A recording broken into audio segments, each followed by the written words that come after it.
Now, Hunt Palmer on 104.5 ESPN Baton Rouge. Holding down the middle of the day.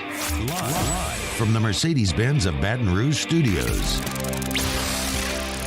This is Hunt Palmer. Welcome in. Hunt Palmer coming to you from the Mercedes-Benz of Baton Rouge studio downtown in the capital city on a Monday. Hope your Monday is off to a good start. We're here with you the next 2 hours. Casey Gaines and Taylor Sharp back there on the ones and twos. Love Monday shows because there's lots to talk about. We've got a lot to get to before 3 o'clock rolls around. I have officially reached the point where we're just going to bump LSU basketball back to the second hour. We're going to talk about it. I want to talk about it. So there's actually a couple of positive things I saw on Saturday, but I just can't bring myself to lead with that when there's other things going on in the sports world. So we'll talk some NFL here. I went to the first pitch banquet last night over at the Crown Plaza. LSU baseball kind of getting the season underway. It was absolutely jam-packed. There were over 1,000 people there. So I'll give you some of my thoughts on that coming up at 1:30. Lots to get to here on a Monday. We'll start with the NFL, and I got to tell you, I'm just having a lot of fun pulling for the Bengals. I've been doing it for 3 years, really 2, because 2 years ago was a COVID year, and Joe tore his ACL, and at that point I didn't care at all. Jamar wasn't there yet, and they were off the radar. So it's very much a bandwagon situation. That's very safe to say. But I'm enjoying my ride on the bandwagon. It is fun. They are fun. They win a lot. All my other teams have hurt me so many times over the years. The Bengals haven't. They just win. And there's one reason for that. Well, there's a few reasons, but one main one. And he plays quarterback. This morning routine in the Palmer house, I get up, my wife gets up, she gets ready for work. I take Myers and give him his milk and just hang out with him in the living room until she's kind of gotten things put together. And then we get them out the house, and then I get ready for work. But I get to spend 15, 20 minutes with Myers every morning. And generally speaking, I have ESPN on during that time while he's drinking his milk or banging a drum or whatever he's doing. And this morning, it was I was watching Get Up, and they had Dan Orlovsky on there, and they had Rex Ryan on there, and they had Ryan Clark, and Greenberg's hosting it. And it was just a consensus in that group that Joe Burrow plays the position better than anyone else in the NFL. Said, yeah, Josh Allen's kind of like Megatron. I mean, he's big and he's strong and he's hard to tackle and he's fast and he can throw it a mile. Yeah, Mahomes can throw sidearm flips and no-look passes, and he's got all that. And Kyler Murray runs just insanely fast. Joe doesn't have any of those qualities, but he's the best. He's the best at breaking the huddle, identifying the defense, getting his team into the play, and executing that play. Nobody does it better than him. And it was interesting because, we all saw it in 19, and that team, while it was all we could see or hear for 4 months, after they beat Clemson, that team kind of reached legendary status. You've probably seen the Mike Greenberg clip where he talks about best college team ever, and it caught fire, and as it should have. But then you transition to the next level, and you never know. Sometimes Heisman Trophy winning national championship guys are stellar in the NFL, and sometimes just doesn't translate. You don't know. He was a consensus first pick. Bengals took him. Think, all right, this is going to be fine. And you can't really judge him on that first year because COVID shut the world down, and he got hurt in the middle of the year. So what are you going to do? But for him to come back and to take that franchise to the Super Bowl and then to have him in the AFC Championship game again, he's starting to garner recognition as maybe the best quarterback in the league. You would be hard-pressed to find many people that would suggest Josh Allen was better now. Most would have 3 months ago. He's just been incredible with a franchise that has rarely gotten out of neutral. In the playoffs, he's 5-1. He's completing 68% of his throws for about 260 yards a game, 8 touchdowns, 2 picks. And he's doing most of this on the road. At Tennessee, at Kansas City. at Buffalo in a snowstorm, by the way. Now, understandably, teams that play playoff games at home are generally the better team. I understand now sometimes these division winners, not always the case. I think the Cowboys are better than the Bucs. But most of the time, the home team is the better team. He's gone on the road and won 4 times in the playoffs. And he went into Buffalo and won. You want to know what Buffalo's record at home in the playoffs was until yesterday? 13-1. Teams don't go up there and win very often. Not in the 90s, not now. It's cold. It's loud. The Bills are generally pretty good at that point. If you're hosting a home playoff game, it was easy. It was easy. Right down the field, like Sherman through Georgia on the first drive. Right down the field, like Sherman through Georgia. Or Burrow through Georgia in the SC Championship game, I guess. They had enough points to win the game after 7 minutes. Buffalo only scored 10. Burrow starts 9 for 9 for 105 yards. It's 14-0. Bang. And then the Bengals defense. Bengals defense held the Bills to its fewest points all season. 10. Lou Anarumo, defensive coordinator, doing an awesome job. They put the Bills in a blender for most of the game. Really, the score should have been worse. The Jamar Chase touchdown that was overruled looked pretty good to me. Now, everybody said overturn it. I understand that point of view. I think the catch rule in the NFL, especially in the end zone, is nuts. But this Bengals team rocks. I think they're the best team in the league. And I think they got a really good chance to win the Super Bowl. And now, I'm so excited that they did take Jamar Chase because it makes it even more fun. I was yelling from the rooftops, you need to draft Penei Sewell. You need to draft a tackle. You need to draft a tackle to keep Joe upright. So now we're going to take the best player on the board. We're going to take Chase. He's a stud. He's been fantastic. And that offensive line they put out there, which on Friday I picked against. I said, look, I'd take the Bills. I'd lay the 5.5. I don't think Cincinnati's going to be able to block them. Cincinnati's offensive line was struggling late, and now it was out 60% of its starters. I didn't think there was any chance they were going to be able to block them. They did. And Joe got the ball up very quickly. And they ran the ball great. And they just punked Buffalo right there. And that's the other piece to this puzzle as we talk about all the ESPN guys saying that Joe is the best in the league. We talk about the statistics I rolled out where in the playoffs he's won 4 road games, 5-1 overall. He's completing 65% of his throws, 68%, 260 a game, 8 touchdowns, 2 picks, winning all these games. All of this with poor offensive line play, to put it kindly. Last year in Tennessee, he was a punching bag. They won the game. Last year in Kansas City, it was tough sledding at times. They got it done. Last year in the Super Bowl, Aaron Donald's wrecking people. And Joe still very rarely turns it over. Makes plays down the field. Keeps his head up. Wins at Arrowhead last year. Wins in Buffalo. Goes to Tennessee. Now, it's evident. He is as good as anybody. And I'm so glad whoever Ogeron called to go grab some from freaking crawfish to take to Mike Anderson's, whatever it took to get it done. He brought Joe Burrow into Baton Rouge so that we could go along for this ride. Because it was a great ride for 2 years, especially the last 4 months. We all know that.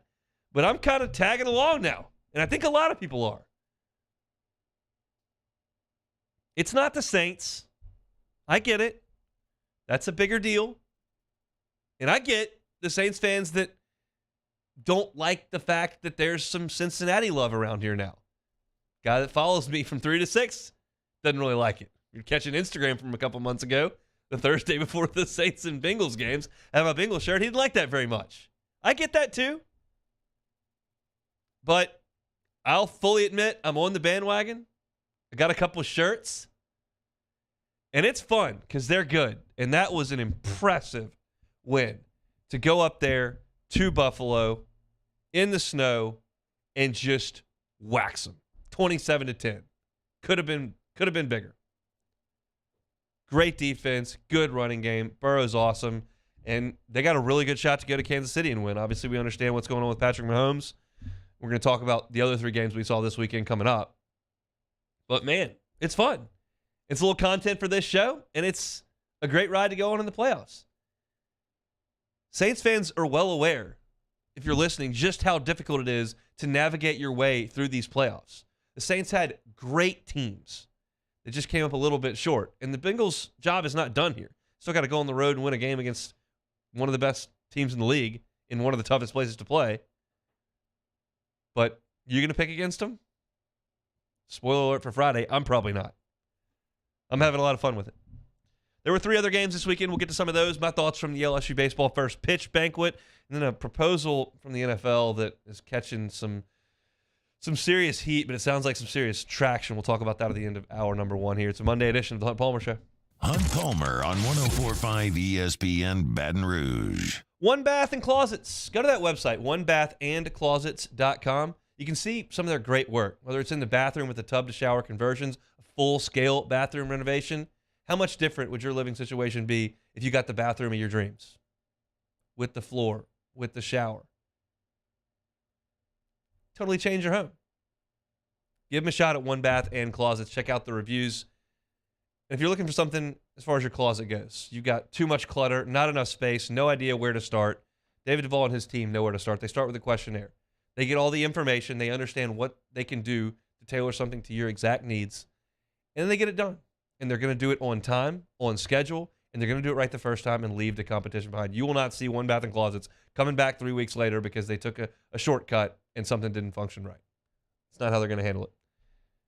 It's one company, one contractor. It's One Bath and Closets. Check out the website, onebathandclosets.com.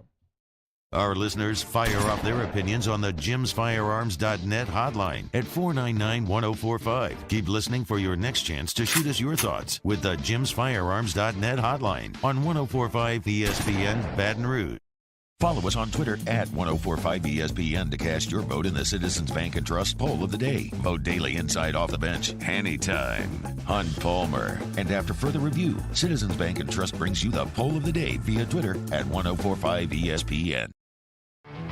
There it is, the extra mile. On the border of expected and extraordinary for those willing to go further. Like vans customized for work or play. With safety and tech to keep you connected. Supported by a 5-star sales, service, and finance team. And backed by the 1-star you know. So go the extra mile.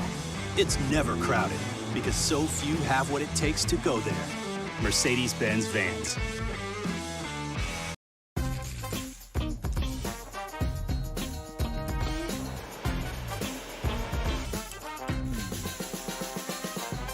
The best kept secret in town is out. Discover Tallulah at the Renaissance Hotel on Bluebonnet.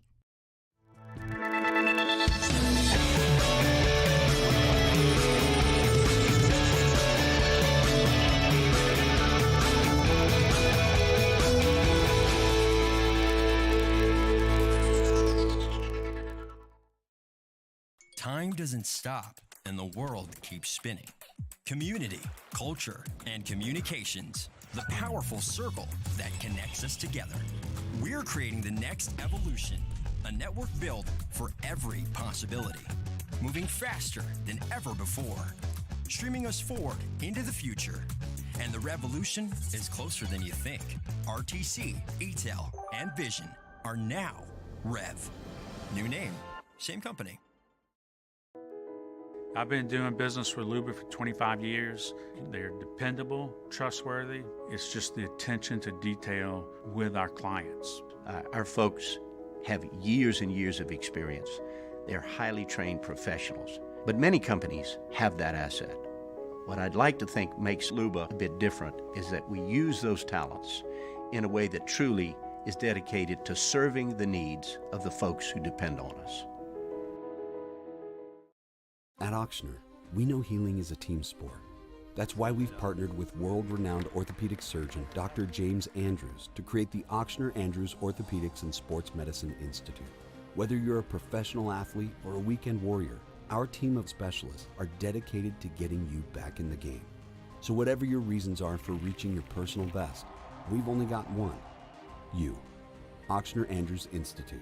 Long live you.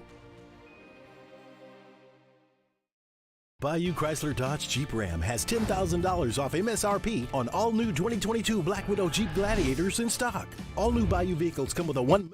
Join me, Jimmy Ott, and Charles Hannegriff. We're on campus at the Cook Hotel and Conference Center at LSU for the Monday evening edition of Game Time. It's Game Time, 6 to 8 p.m. Monday on 104.5 ESPN Baton Rouge.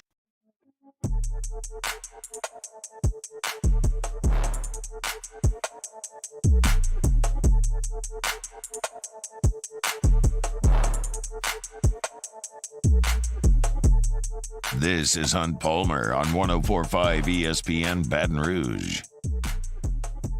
So every day I put together a document that kind of outlines what we're going to talk about, topics, guests, notes, statistics, whatever it may be.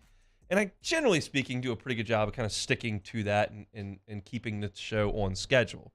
But every once in a while, during the show, or something may happen, or I hear something that is going to be interjected into the show. And that just happened in that commercial, because we were about to talk about the Cowboys game, and Taylor Sharp tells me that his fiance witnessed his first little meltdown last night, and I have got to hear about this. So what triggered said meltdown, other than the fact that the Cowboys lost the game?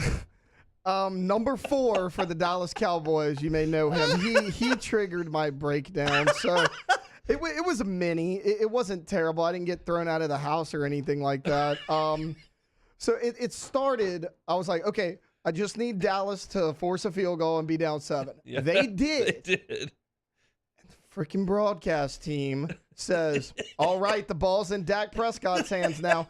Instantly depressed. I start screaming, saying it doesn't matter because Dak's not going to get it done. So we end up losing the game. I'm sitting there on the couch. I'm like, great, now everybody at work's going to make fun of me. They already pick on me about being a Cowboys fan. Anyways, the Saints have made the playoffs in 2 years. They don't care. They're going to pick on me. And bless her heart, she goes, well, Taylor, why don't you just pick a different team to root for? Oh, yeah. And it didn't go over well. Yeah.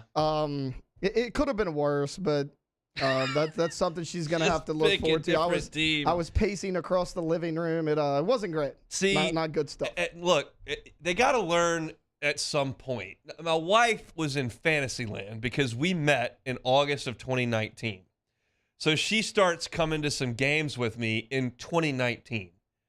We're beating everybody by 40. Burrow's throwing for 3-4 touchdowns every game. Just absolutely decimating. I'm on cloud 9 for 4 months straight. She didn't see kind of the ugly stuff. God, what would have been the first thing? Probably LSU baseball losing. That generally doesn't make me too happy. But then again, all the sports got canceled in March. So we didn't have sports again until September. We were a year in by that point. We were engaged by that point. So, yeah, I mean, it's part of the relationship process. You're going to eventually see a poor performance or a heartbreaking loss. It's going to trigger some emotions, and they're just going to have to deal with it. Yeah, I freaked out. I said that I've never seen the Cowboys play for the Super Bowl. I've never even seen them play for the NFC Championship game. It got a little ugly. And then when she said, well, why don't you just find another team since you don't like this one, it didn't go well. That's not good. You just gotta learn. We're stuck with these awful decisions that we make, and you just gotta deal with it. So we'll talk about the Cowboys game here. Look, I don't. It's been just an absolute evisceration of Dak on the internet, on the talk shows, on ESPN, on Fox. He just played very poorly, and the bugaboo all year has been the interceptions, and that first interception was just atrocious. I don't have another way to say it Other than that's just you cannot make a throw decision that poor, and it just you can't. The defense was doing everything it could to stick around, and certainly did enough. They held them to field goals when they had to. They scored 19 points, but the Cowboys scored 12. And I realized Pollard broke his leg, and I realized the Niners are really, really good, but the quarterback has to play better than that. And Taylor, you've said this a number of times. There are varying degrees of the situation you're in with your quarterback in an NFL franchise. Some franchises just don't have one. Some franchises are learning whether or not they have one. Take it, for example, the Bears. Some franchises have their guy, Bengals, Chiefs, Bills, whatever. And then some guys have their guy and know he's not the guy. That's the worst place to be in. The worst place to be is to be paying $1 bajillion for somebody who you don't believe can do it. And that seems to be where the Cowboys may be. Yeah, well, look, I always tell people, because they're like, oh, well, Taylor, it could be a lot worse. You know, you could have a Taylor Heineke or somebody like this. And my response is always, can you win a Super Bowl with Dak? If the answer is no, then you have to move on. Because if you're not here to win a Super Bowl, what are you doing? Yeah, he's that guy. He's not bad enough to where you're like, we have to bench him immediately, but you're never going to win anything with him. Oh, man, it's hard to argue against that. I mean, he's just done so many good things in his career, but you look around at some of the guys and the level that they're playing at, and you go, that's what it's supposed to look like, and this ain't it. Is kind of what it comes back to. So look, Brock Purdy wasn't clinical yesterday. 19 of 29, 214 yards. His quarterback QBR was 53.1, but they ran it enough, and they got the 2 turnovers, and their defense was just what it is. And that roster is really, really good, and we'll see if they can run with Philly next week. My early indication is that they can, but the Cowboys had their chance, and if you would have signed up for the Niners scoring 19 points, right? Yeah, absolutely. The defense was great. Outside of a couple of McCaffrey runs, they did everything they needed to. Whew. Cowboys season comes to an end. We'll see what old Jerry has to say in the coming days. Giants and Eagles was a bloodbath from the start. The Eagles running backs, not even Hurts, the running backs for Philly ran for 234 yards. That's the Eagles. I mean, when they are doing that and just pounding you with Miles Sanders dead ahead, and then you've got to deal with that. You don't have the horses to run with Smith and Brown, and then you got to deal with Hurts when he's healthy. He looked fine to me. The first throw he makes is a 40-yarder to Devontae Smith. Wasn't quite as much QB run as we've seen in the past, but they didn't need to because they were up so quickly, so much that they just kind of bludgeoned the Giants right ahead. The Giants, another one of those teams that are kind of looking to see, man, maybe we have him, maybe we don't, but you don't have a huge investment in them, so you're just going to have to decide what you want to do with Daniel Jones. But the Eagles looked whole. I questioned them on Friday. I said I would have taken the Giants and the points. That would not have gone very well because they lost by 31. So Philly flying high as they're good, and we'll see a really, really good NFC Championship game coming up on Sunday. The other game, Jags and Chiefs. Look, y'all are so lucky as an audience here because sometimes you get the firsthand information from Hester, like a guy who played at LSU or played in the NFL. You can get firsthand information from T-Bob as a guy who played at LSU. And you're going to get some firsthand information here from me. Real world, real life stuff. You understand that Patrick Mahomes dealing with a high ankle sprain. Well, if you were listening last week, you heard the story of me trying to rescue a cat at 7 o'clock in the morning and jumping off a fence and spraining my ankle. So it's basically the same. Patrick Mahomes running for his life in the NFL, gets sacked, high ankle sprain. Me trying to rescue a neighborhood cat, slip on the ground and sprain my ankle. But that happened a week and a half ago, and my ankle still hurts. So I can tell you that if Mahomes is if his ankles is any way similar to mine, he'll still be hurt next week. That's the kind of firsthand information you tune in to get from me. I really wish my ankle would stop hurting because it's kind of annoying trying to go up and down the stairs. Patrick Mahomes trying to play for the Super Bowl, but I think it is going to hurt. He's going to be way limited if he tries to play on Sunday. I'm actually being serious now. I'm not talking about the stupid cat. But that's not going away. And he was hopping around on adrenaline yesterday. Today, I bet he's on crutches. Because that is not a comfortable feeling. And he's not going to be able to do almost anything this week. So we'll see what he's able to do. I did get a chuckle out of watching Chad Henne come in.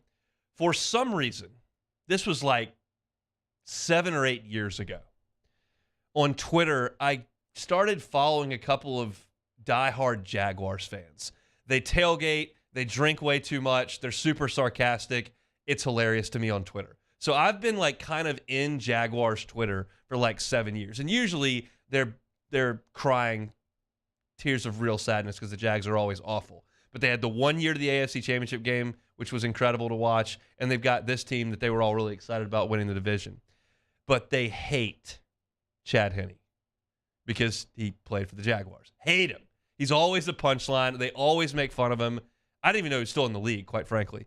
And he comes in, and I mean, these guys absolutely lose their mind that they are sitting here playing in a playoff game against Chad Henne. And then he goes 98 yards down the field and throws a touchdown pass. And then they bring Mahomes back in. Again, not funny to anyone in my audience, but I just found it humorous because they've been roasting this guy for a decade, and then he came in and led a 100-yard touchdown drive right on him. Andy Reid, I guess it's because you got to climb to the top of the mountain. You've got to get to the top to get the ultimate respect, and he's only done it once. But the consistency with which he has won at an elite level, getting the Eagles to the NFC Championship game 4 years in a row, getting these Chiefs to the AFC Championship game 5 years in a row is amazing. He is truly unbelievable as a coach. And he won't get the respect that Belichick will. Probably doesn't get the respect that even like Tomlin gets because he's gotten there twice. But Andy Reid is as good a coach as there is in the NFL, period. And to get these guys back is really impressive. And I realize he got that QB, but he went and got it. Mahomes was not a guy that everybody was dialed in on in the draft. I think Sean Payton was. But, man, they're good. They'll have their hands full on Sunday, though, because old Joe's coming to town, and the Bengals seem to have the Chiefs' number. So, fun weekend in the NFL. The games were not as close as maybe we had hoped. I called it the best weekend of the year in the NFL on Friday. Still think that's the case. But these games kind of got away from a couple teams, and the injuries are obviously no fun at all. What was fun was last night at the first pitch banquet for LSU baseball. It was out at the Crowne Plaza, massive crowd. Jay Johnson told a story last night, and it corroborates something that I had heard previously about the mindset of this baseball team because they're in a very, very different situation than they were this time last year. So I'll tell you what Jay had to say about that, then some thoughts of mine on the first pitch banquet as well. Time to start talking a little baseball. We'll do it next. Hunt Palmer on 104.5 ESPN Baton Rouge. Bayou Ford, the inventory is right there at BayouFord.com. If you go to BayouFord.com, one of the first things you will see is the words "don't settle." Don't settle. If you're driving around, you understand that not every car lot is at capacity like we've grown accustomed to. But that's because oftentimes cars are custom built for customers. You know what you want. You know what you like. Work with the team over at Bayou Ford to get you in the exact car that meets your specifications. Whether it's an Explorer, an Expedition, F-150, Mustang, maybe it's a Bronco. They can customize it for you and have it turned around in 60 to 90 days. Start with their buyback program. Sell your current car back to Bayou Ford, get you started in that brand new car. And every new car that they sell you, a 1,000,000-mile powertrain warranty on that car. For the life of that vehicle, it'll be under that powertrain warranty. Check out the inventory at BayouFord.com. BayouFord.com is the website. Bayou Ford, where they're going to do right by you. In times of need, get a full list of phone numbers, websites, and other important emergency information on the Demco Stormwatch page at 1045ESPN.com.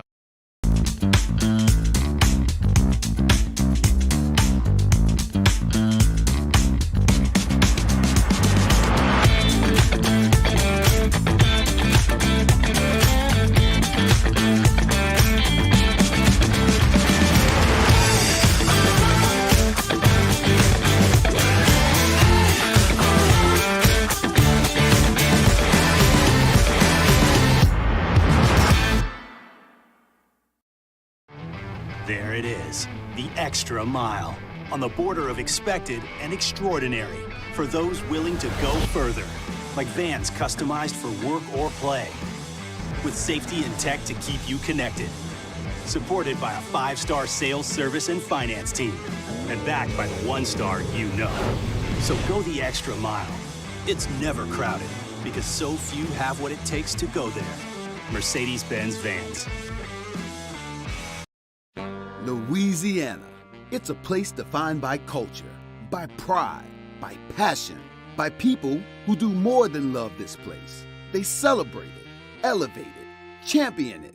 They are the individuals who embody what makes Louisiana great. The companies that make Louisiana a better place to work and live. The nonprofits leading transformational change in our communities. Champions of Louisiana are all around us, and LWCC is proud to celebrate them because we've always been Louisiana loyal, supporting the workers, the innovators, the change agents of this great place we call home. Who are the champions around you? Together, we can share their stories. Together, we can help our home state thrive. Together, we are Louisiana loyal. Always.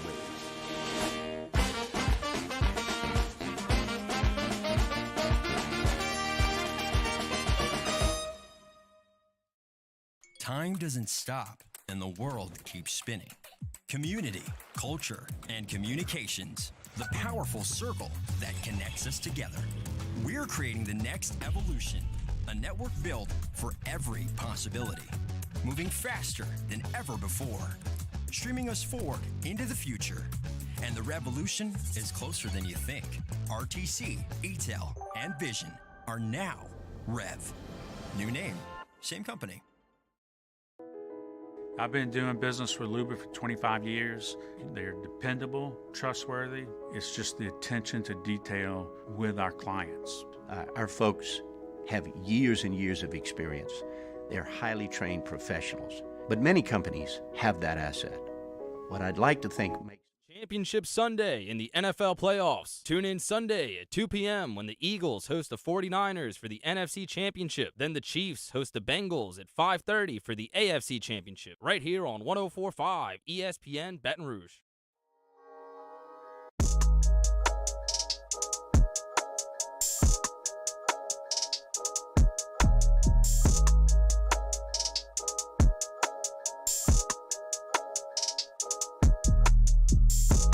You're listening to Hunt Palmer on 104.5 ESPN Baton Rouge. Surprise, surprise, the Bayou Ford chat's being mean to me, as usual. They're questioning my toughness, spraining an ankle, going to get the neighbor's cat. That's neighbor of the year type stuff. And then didn't even miss a day of work. Showed up, lunch pail, went to work. Sprained ankle, doesn't matter. I walk the stairs. I get to the studio. I make it happen. That's why you expect Patrick Mahomes to be out there. Because that's what we do. When we're the tough guys like us that have ankle injuries, we play through the pain. Someone did ask if I was out walking the links. I do not walk on the golf course. They have carts. I'm out there to have some beers and hit some golf shots. Walking slows all that down. It's not a time for exercise. It's not a time for enjoying nature. This is about getting the ice chest loaded up and hitting some golf shots. So no, you will not find me walking the links unless I'm at St. Andrews or Cypress Point. At which point you're not allowed to take a cart. So yeah, okay, I'll hoof it. All right, let's talk about some baseball. Last night, first pitch banquet was at the Crowne Plaza, LSU baseball, kind of a kickoff event, big fundraiser for the program. And I want to say this: I'd never been to the first pitch banquet before. I know they've had them at some different places, and they were trying to create as big an environment as possible. It was remarkable. There were 100+ tables in the Crowne Plaza. They were all full. There were over 1,000 people at this banquet. And I'm trying not to be hyperbolic, but I actually believe this. I don't think there's another fan base in college baseball that could do what LSU did last night. They love their Aggies in College Station. The two Mississippi schools are on a run right here the last 2 years that we didn't think was ever going to happen. Ball & Walker up in Fayetteville is a sellout once it gets to be May and is one of the best postseason environments in the country. There are plenty of places in the Southeast that love their college baseball. I don't think there's one that's quite like LSU. To get over 1,000 people to pay $100, sometimes $500 a seat for a cold piece of chicken, some pasta, and an $8 beer, to hear the coach talk for 10 minutes and to see the players walk out and be introduced and to hear Ronnie Rance do an auction. But it just goes to show the commitment and the passion that Skip created in this town. And it's just woven in.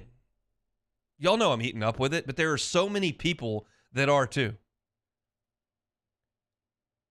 And last night was eye-opening to see that many people on a Sunday night jam into a hotel ballroom for that event. And it was a huge success. Sold out, auction items flying. It was great. And Jay Johnson told a story last night that I had heard about, but I wasn't going to take it to air. But then he said it last night, so it's something that we can kind of talk about. It's nothing earth-shattering, but you realize that this baseball team, all the accolades that have been heaped on them. There was another poll that came out today that had them number one. Players ranked in their classes. Everybody has got this team ranked first in the country. Everybody. Everybody's got Cruz going first overall, and Skeens is a first-round pick, and it's different than it was last year. Here's year one under Jay Johnson. They brought in some transfers. They know we got Cruz and Morgan coming back. We'll see what they can do. This team's expected to dominate from the first pitch through Omaha. Now, if you've got a handle on the sport, you know that you can't do that. Oregon State came the closest, but that's in a Pac-12. It's not quite what you're dealing with down here. We know that Tennessee got tripped up last year. So it's hard to do, but that's the expectation. And as the story goes, and Jay told this story last night, he sat the team down when they came back right before school started last week. Said, okay, guys, what do y'all want to do? And to a man, and the guys that spoke last night in the panel, and we want to win the national championship. Okay, gotcha. So how do you do that? Well, it takes a lot. And he cited some specific examples from inside of LSU's program about teams that won national championships. He talked about Kurt Ainsworth, who was a national championship winner as a player, was a first-round draft choice, and was pitching in the World Series his second year in pro baseball, maybe third. Either way, there was about 5 years between Kurt Ainsworth literally redshirting and pitching in the World Series. Because that's what it takes in LSU's program. Sometimes you have to wait your turn. Kurt Ainsworth did. There were a couple national championships while he was here, and then he won the World Series. Sometimes things don't go exactly the way you thought. DJ LeMahieu has been as good an average hitter as there has been in the American League over the last 5 years. And they told him in the middle of a season, hey, you're going to second.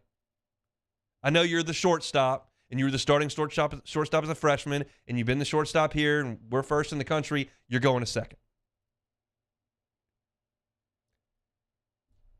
That didn't happen everywhere.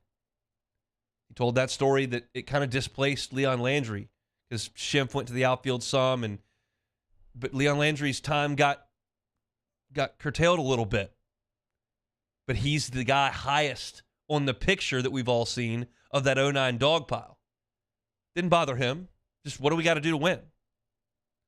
On that same team, you had two guys who would go on to be big league players. Austin Nola and Mikey Matuk. They weren't in the starting lineup for 30 games. So yeah, you're a hotshot freshman. You think you've been the best player on every field you've ever played on? Great. So were Matuk and Nola. And they proved it when they got to the big leagues. But it took a while. So it might take you a while. This team is going to have to accept some roles that aren't quite what they may have dreamt of because there's so much talent. There's so many guys that need at-bats. Those at-bats may come as a starter, so somebody else has got to come out of the lineup. Those at-bats may come because it's 9-0 in the third inning. And, hey, Trey Morgan, you need to sit because we need to get a look at Jared Jones. I'd like to see Ethan Fry hit. They got to play first. I know you were starting today, but you need to sit down. Oh, it's 9-1 in the fifth. Cruz, I need you to sit here. We got to get Paxton Klingon at bat. That may be what has to happen. And your numbers may take a little bit of a hit because of it. Because we've got to get guys an opportunity. We've got to create depth. We've got to develop the program. You think you're a first-round talent as a pitcher? We may need you to be a long relief guy because we got 3 pretty good weekend starters, and this guy's going to close. You got to do your job. And that's not an easy thing to convey to some people. But he's trying to cite specific examples inside the program, recognizable names of instances where it's worked here. And when things work here, you win championships. And that's been Jay's message. He's also talked about it last night, about dealing with failure. There's an expectation for all these guys, whether it's young players that are coming in and never played college baseball and just think, hey, I'm going to be the baddest dude out here, or whether it's just this team as a whole that's being told how good it is every single day. You're awesome. Number 1 in the country. My pick to win it all. Best team in the SEC. Well, my assumption, Mrs. Hunt's assumption, is that they probably are not going to win all 10 weekends in the league. That's my guess. Kentucky beat Tennessee 2 out of 3 last year. It's hard to win. How do you deal with that? What if you lose 4 games in a row? That happens over a 56-game schedule. How are they going to respond to that when all they've heard is how good they are? And this is not going to come out of nowhere. I think to an extent, Tennessee surprised some people. Yeah, they were in Omaha. They beat LSU in the Super a couple of years ago in Maneri's last year. And they returned some really good pieces from that team. Gilbert and some of those guys. They bring in Dolander. He becomes their ace. They got a couple freshmen that were awesome, Beam. But they weren't unanimous number 1 in the country until they went to Oxford and swept Ole Miss by 1,000,000. So it kind of came out of nowhere. This is not going to come out of nowhere if LSU starts out 100 miles an hour because we all expect that to happen. So you've got time now to try to prep as best you can 18 to 22-year-old kids on dealing with success as well.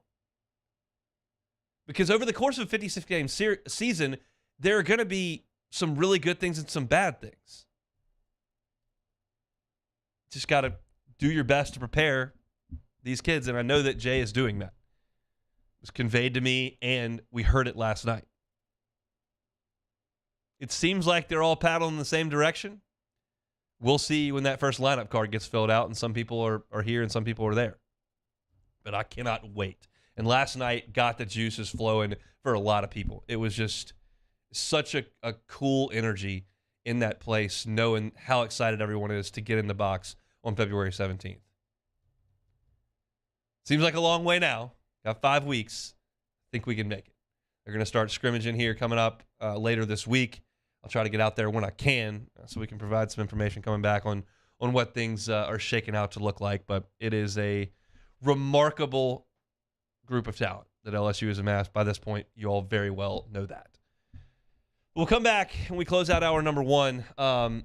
Proposal that's kind of being kicked around in the NFL. Seems to be gaining some traction. Give you my thoughts on it. Second hour, we do have some basketball to talk about, unfortunately. Speaking of the Tennessee Vols, they came into the PMAC and handed the Tigers a pretty one-sided defeat. I'll give you my thoughts on that. It's hour number 2. Some other SEC talk, as well as the Pelicans leaking a little bit of oil as well. When we come back, stick with football on the Hunt Palmer Show. This is Hunt Palmer. Our listeners fire off their opinions on the jimsfirearms.net hotline at 499-1045. Keep listening for your next chance to shoot us your thoughts with the jimsfirearms.net hotline on 1045 ESPN Baton Rouge. Bayou Ford has $4,000 off MSRP plus $1,000 Ford credit cash on new 22 Ford F-150 XLT trucks. That's $5,000 off plus 0% financing. And all new Bayou Ford vehicles come with a 1 million mile warranty. The crew at Bayou Ford is going to do right by you. At Auctioner, we know healing is a team sport. That's why we've partnered with world-renowned orthopedic surgeon Dr. James Andrews to create the Auctioner Andrews Orthopedics and Sports Medicine Institute. Whether you're a professional athlete or a weekend warrior, our team of specialists are dedicated to getting you back in the game. So whatever your reasons are for reaching your personal best, we've only got one. You. Auctioner Andrews Institute. Long live you. Moon Griffon is back. The voice of Louisiana politics makes his return to Baton Rouge. Catch the Moon Griffon Show weekdays from 9 to 11 a.m. on Talk 107.3.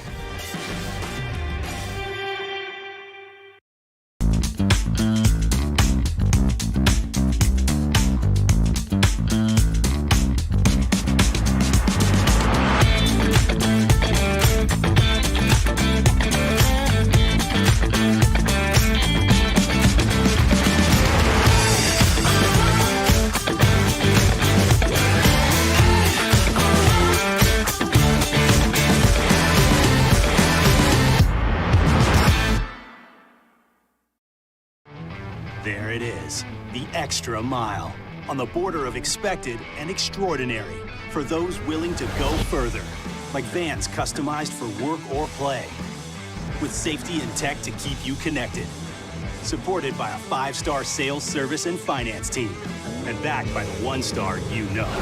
So go the extra mile. It's never crowded, because so few have what it takes to go there. Mercedes-Benz Vans. Louisiana.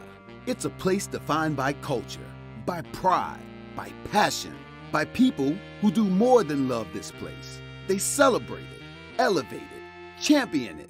They are the individuals who embody what makes Louisiana great.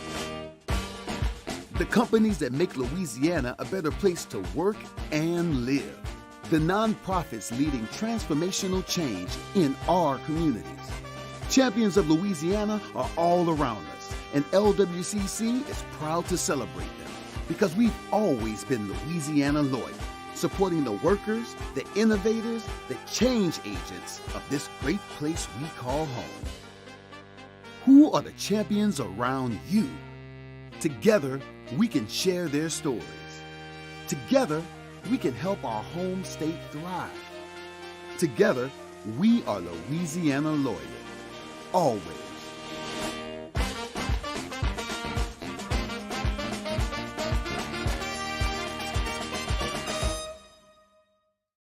Time doesn't stop, and the world keeps spinning. Community, culture, and communications, the powerful circle that connects us together. We're creating the next evolution, a network built for every possibility, moving faster than ever before, streaming us forward into the future. And the revolution is closer than you think. RTC, ETEL, and Vision are now Rev. New name, same company. I've been doing business with Luba for 25 years. They're dependable, trustworthy. It's just the attention to detail with our clients. Our folks have years and years of experience. They're highly trained professionals, but many companies have that asset. Matt Moscona inviting you to join us for Monday's AFR, presented by Relief Windows. We'll recap the divisional round of the playoffs, LSU, Tennessee in hoops, and the latest on Sean Payton's future. Join us Monday, 3 to 6, 104.5 ESPN Baton Rouge.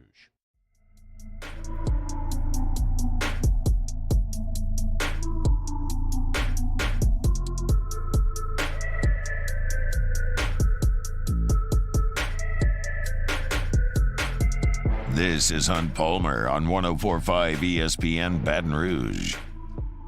Closing up hour number one here. By now, y'all are probably aware of the thought process behind the future sites of the conference championship games in the NFL. Had the Bills beaten Cincinnati yesterday, Buffalo and Kansas City would have played in Atlanta in the AFC Championship game. And the thought on its base is, oh, well, we just had a unique circumstance here with the DeMar Hamlin situation, didn't have an equitable number of games played in the season, so it makes sense that they would move it to a neutral site, and that's it, and that's that. That's not it, and that's not that. The NFL was looking for a trial run to have a neutral site conference championship games. I was unaware.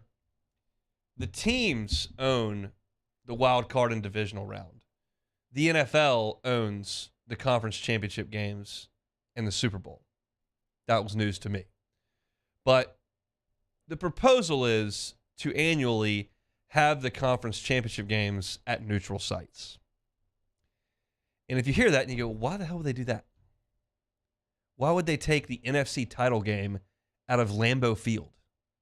Why would they take the AFC championship game out of Pittsburgh, New England, Kansas City? Like, why would you? One of the great environments in all of sports. Well, for the same reason, every decision that has ever been made in the history of the National Football League outside of COVID-19 has been made for money. All of them. And this is a money play. If you put them in neutral sites, all of a sudden, you control that revenue. You control the revenue from the ticket sales and the concessions. You can give naming rights and sponsoring rights like bowl games. There's money in that. You control the tickets in the suites and all the hospitality areas that you can sell to AT&T and Ford instead of whoever has it annually for that team. You control all the money. And Charlie's going to talk about this on his show moving forward. I'm sure Matt may touch on it a little bit later today. College bowl games are cool. But I just think moving conference championship games out of home stadiums stinks for the fans. That's the pinnacle of your sport. That's not quite like the the NBA and the Major League Baseball where you play on your home diamond or court throughout. You always move the Super Bowl to a neutral site. But it just feels like you're taking that game away from fans. You're taking it out of their town. Not everybody can travel. And the Super Bowl is what it is, and it's on a neutral site, and it gets done every year, and it's a huge spectacle and a huge event. It's also a huge moneymaker. But if I'm Joe from Indianapolis and the Colts make it to the conference championship game, I'd really like that to be in Indianapolis instead of Santa Clara. Just my thoughts. The proposal that I saw that they were writing about said they'll play the AFC game in an NFC stadium and the NFC game in an AFC stadium so that no one's ever at home. You can predetermine them. It's just a money grab. It's the same thing as the stupid games in Europe. It's just, how can we make more money? And that's a way you can do it. Nobody cares that the environment in the Superdome for the Saints game and the NFC Championship game is far better than if you put the Saints and the Lions in Pittsburgh. But they just want the money. Get a sponsor thrown on it. Let us rent out the suites for exorbitant amounts of money. Totally change the game and you just go all the way to the bank. It's the NFL way. The only time the NFL has not been able to make decisions based on money was in COVID, which is why it was such chaos trying to sit here and talk about sports when the only thing I've ever really believed in was that it always came down to the money and you couldn't follow the money during COVID. We're on the back end of that now. Money's back. NFL's back to chasing it. More games in Berlin. More games in London. Conference title games at neutral sites. Stinks. Citizens Bank poll question of the day. Do you like the idea to play conference championship games at a neutral site? Yes or no? That should be pretty easy. This could be close to the most unanimous poll we've ever had, I would think. Unless there's people out there that want to turn the NFL into college football bowl games. We'll see. I don't think there's too much of a market for that down here, but the owners and the commissioner do not care.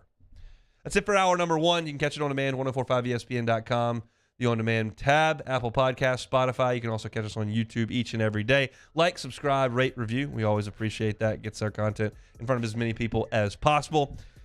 Excuse me. NFL recap. Start off the show talking a little Joe Burrow. Gave my thoughts on LSU's first pitch banquet from last night on the baseball side of things. When we come back, we're going to get into some basketball. LSU basketball played Tennessee on Saturday. Did not go so hot. Get some SEC hoops reaction as well as some Pell's thoughts as well in hour number 2. Come back with us after Sports Center. It's the Hunt Palmer Show.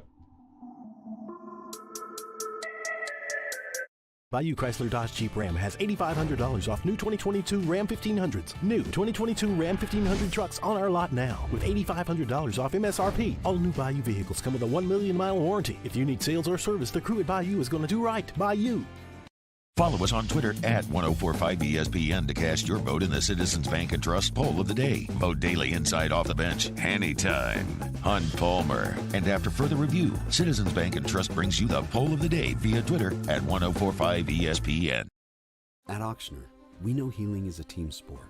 That's why we've partnered with world-renowned orthopedic surgeon Dr. James Andrews to create the Auctioner Andrews Orthopedics and Sports Medicine Institute. Whether you're a professional athlete or a weekend warrior, our team of specialists are dedicated to getting you back in the game. So whatever your reasons are for reaching your personal best, we've only got one. You. Auctioner Andrews Institute. Long live you. There it is, the extra mile, on the border of expected and extraordinary, for those willing to go further, like vans customized for work or play, with safety and tech to keep you connected, supported by a 5-star sales, service, and finance team, and backed by the 1-star you know. So go the extra mile. It's never crowded, because so few have what it takes to go there.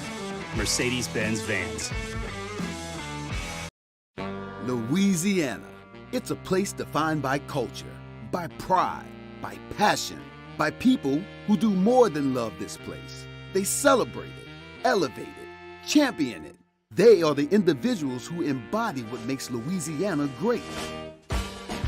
The companies that make Louisiana a better place to work and live. The nonprofits leading transformational change in our communities. Champions of Louisiana are all around us, and LWCC is proud to celebrate them because we've always been Louisiana loyal, supporting the workers, the innovators, the change agents of this great place we call home. Who are the champions around you? Together, we can share their stories. Together, we can help our home state thrive. Together, we are Louisiana loyal. Always.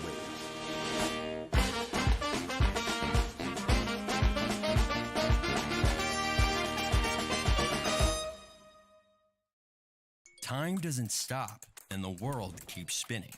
Community, culture, and communications, the powerful circle that connects us together. We're creating the next evolution, a network built for every possibility, moving faster than ever before, streaming us forward into the future. And the revolution is closer than you think. RTC, ETEL, and Vision are now Rev. New name, same company. I've been doing business with Luba for 25 years. They're dependable, trustworthy. It's just the attention to detail with our clients. Our folks have years and years of experience. They're highly trained professionals, but many companies have that asset. What I'd like to think makes Luba a bit different is that we use those talents in a way that truly is dedicated to serving the needs of the folks who depend on us. Gulf Coast Bank and Trust is giving our customers the power to bank anywhere, anytime during this challenging event. And we're right there with you. Our mobile banking app is a smart way to manage your money and time. Gulf Coast Bank and Trust, the bank that cares about you. Start your day with news and newsmakers. Start your day with traffic, weather, and local stories that are important to you. Kickstart your day every day. Mornings with Brian Haldane from 6 to 9 a.m. Weekdays on Talk 107.3. This is SportsCenter. I'm Christine Lisi. Chiefs quarterback Patrick Mahomes continues to get treatment on his high ankle sprain and is doing okay, according to Coach Andy Reid. While Mahomes has said he will play in the AFC Championship game against the Bengals Sunday, Reid said today the team's not sure if it'll be Mahomes or veteran backup Chad Henne on the field. If it is Mahomes, there are concerns for him against that Cincinnati defense. For ESPN's Dan Orlovsky. What makes Patrick special is the stuff that he does that we go, what? Yeah. Like how? So can he be that guy in the AFC title game? You're going against the defense that's right now, if we're being honest, got your number. Feels pretty good that they know how to defend you, and now you're banged up. Cincinnati's beaten Kansas City 3 straight times, including last season's AFC title game. NBA ESPN's Adrian Wojnarowski reports the Lakers agreed to a deal to acquire Wizards forward Rui Hachimura for Kendrick Nunn and 3 second-round picks. The Lakers acquired him with the intention of signing the 24-year-old to an extension this summer. Milwaukee's Giannis Antetokounmpo and Chris Middleton listed as probable versus the Pistons tonight. Both have dealt with knee soreness. How would you love a chance to save some money on car insurance? Geico can help. Switch today and see all the ways you could save with great rates and discounts. It's easy. Simply go to geico.com to get a rate quote and get started seeing how much you could save.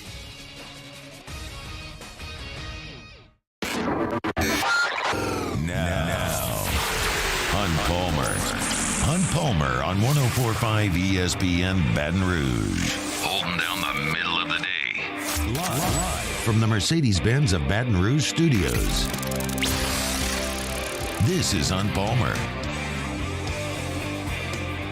Hour number 2 off and moving here on a Monday. Hope your work week's off to a good start. Appreciate you hanging out with us here on 104.5 ESPN Baton Rouge. A lot of football talk in hour 1. Sprinkled in a little bit of baseball. That means time to get to a little basketball here. Tigers and Vols in the PMAC on Saturday.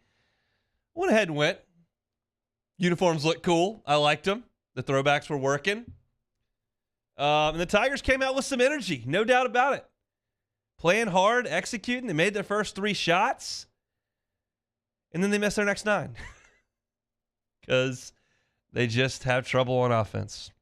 They did not make a shot from the 18:03 mark of the first half until 8:54. That is nearly 10 minutes without making a field goal. And it's just, as I'm sitting there, I don't know how Matt McMahon feels. I don't know how the players feel. But me, as someone who's pulling for the team and wanting them to do well and wanting them to win, when you understand what LSU is on offense and you understand what Tennessee is on defense, which is maybe the best in the country, every time Tennessee made a shot, it was just like, oh, God, how are we going to recover from that? Like, that's just what it feels like to me. It's like, it's just every time we score, it's like pulling teeth. Anytime they score, it's just like, we'll never recover. And you were throwing some counter punches, trying to stay within striking distance on your home floor, and I sent out the tweet that jinxed the entire thing. Because they were down 9 points with 2 minutes and 56 seconds to go in the first half. Down 9. So I sent out a tweet. It's like, all right, you're down 9 with 2:56 left. Are you going to go to the half down 5? Or are you going to go to the half down 15? What are we going to do over the last 3 minutes here? And the Vols came down and hit a 3 on an offensive rebound. And then Cam Hayes missed a 3. And then Tennessee got another offensive rebound and got fouled and made 2 free throws. And then LSU turned it over. And then Tennessee hit a 3. And immediately you were down 17. Boom. And there's no way you were going to come back down from that because you only had 22 points at that point and you were down 17. Tennessee in the first half was 8 of 19 from 3. And I said this on Friday. I said, if you want to talk about this matchup and what is likely to happen in this game, Tennessee is likely to crush LSU. So that's not very compelling radio. Nobody wants to talk about that. What is it going to take for LSU to stay close and potentially win the game? And I told you, Tennessee was just going to have to go in the deep freeze from shooting the ball. They did that against Kentucky. And you were going to need a replay of that. You were going to need them to shoot threes and miss them. And they made them. 8 of 19 in the first half. You also did not handle their ball pressure well at all. LSU turned it over 10 times in the first half, 9 more in the second half. That's 19 turnovers that led directly to 33 Tennessee points. That's another thing you absolutely could not have. You were going to need to get as many shots as you possibly could, and when you turn it over 19 times, that's not what you're doing. It was just a nightmare matchup, just a nightmare. To have a team that good on defense play you when you just don't do much well offensively. And LSU's shooting specifically wasn't atrocious. You shot 48% from the floor, which is pretty good. You weren't very good from 3, 4 of 16. KJ hit a couple. Cam Hayes hit one. Justice Williams hit one. But Miller goes 0 for 3. And I said LSU was going to need to hit 14 or 15 threes in this game. They made 4. So that far-fetched checklist that I gave you on Friday of the ways that LSU could try to hang in this thing didn't click, and that's why you lost by 21 points. However, it wasn't 100% negative.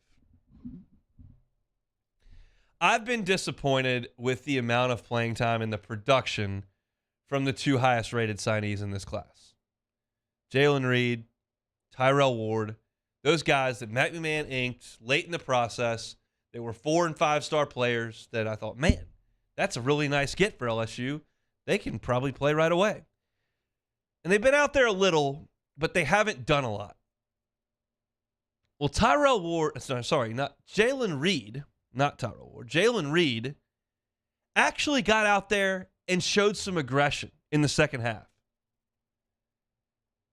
He got the ball in transition and weaved through a couple players and drew a foul.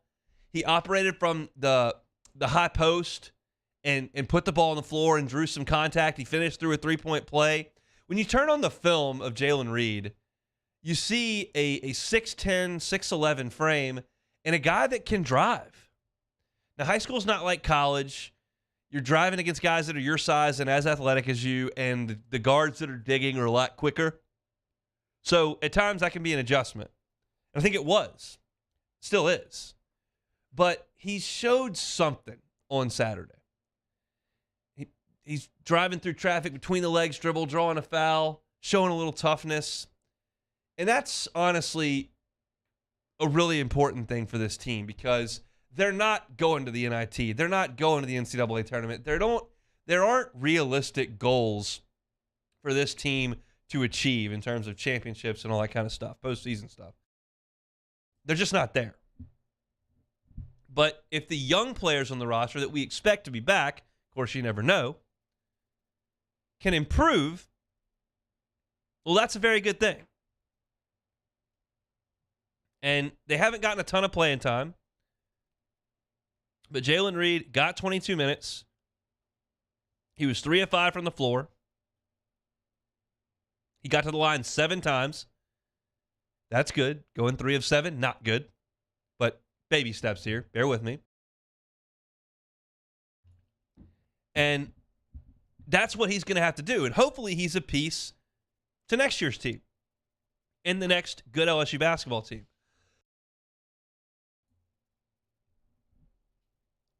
I'm trying to catch a positive. And I'm not going to do this every game because it'll be the same content over and over and over again. But I'm going to do it here. There are a lot of people that are making massive reactions to the fact that LSU's losing these games by 20 points. And making declarations about the state of the program moving forward under Matt McMahon. I understand KJ Williams is not going to be on the team next year. I know Trey Hannibal's moving on. And I know that they've only got 2 guys signed in this class. But if that was the case 6 years ago, you would go, man, this is going to be worse next year. You're losing the 2 guys that shoulder most of your load, and you don't have some kind of crazy signing class coming in. This is going to be awful. And because you think that way, you attach it to this team, you're like, well, this is huge trouble. Matt McMahon can't get this figured out. They're losing by 20. He's only got 2 signings in this class. You're losing your best player who's doing all your offensive load lifting. This is awful. Wait a second. That's not how this works anymore. Next year's team, you can't even come up with remotely what that team's going to look like right now. Because there's no guarantee anybody that's in purple and gold right now is staying. And you're going to go to the transfer portal and probably get 6 guys. I mean, that's just college basketball. Not even in a sense of like you're trying to scramble to put your program together. That's just the way it works now. So until you see what kind of transfer class he brings in and who comes back off this team, you can't really make any kind of judgment about next year. I'm not here to tell you that Matt McMahon is going to go to 5 Final Fours and win 2 national championships or go 0-18 the next 2 years and get fired. Like, I don't know what he's going to do. I have no idea. But that's the point. It's like if you're trying to make proclamations on what Matt McMahon's era is going to be like in Baton Rouge based on what this team currently looks like that he cobbled up in the dark in 30 days and what you think it's going to look like next year, which you don't know, how would you do that? It's a transfer sport. Do you feel the same about LSU's baseball team this year if you don't have Tommy White, you don't have Paul Skeens, you don't have Thatcher Hurd, you don't have Christian Little, you don't have Ben DePault? How would you have known you were going to get those guys this time last year? You wouldn't. And I'm not here to tell you that Matt McMahon's ability to go pull elite talent to LSU basketball is the same as Jay's at LSU baseball. But just to paint the picture, like, I guess my point is, like, if you're already dumping dirt on Matt McMahon's era here because they're getting beat by 20 in his first year and you don't know what's going on in the high school recruiting ranks, that's only half the battle. Not even. So, do I wish they weren't getting beat by 20? Yeah. Do I wish that they had 5 5-star high school kids coming in like Kentucky does? Yeah.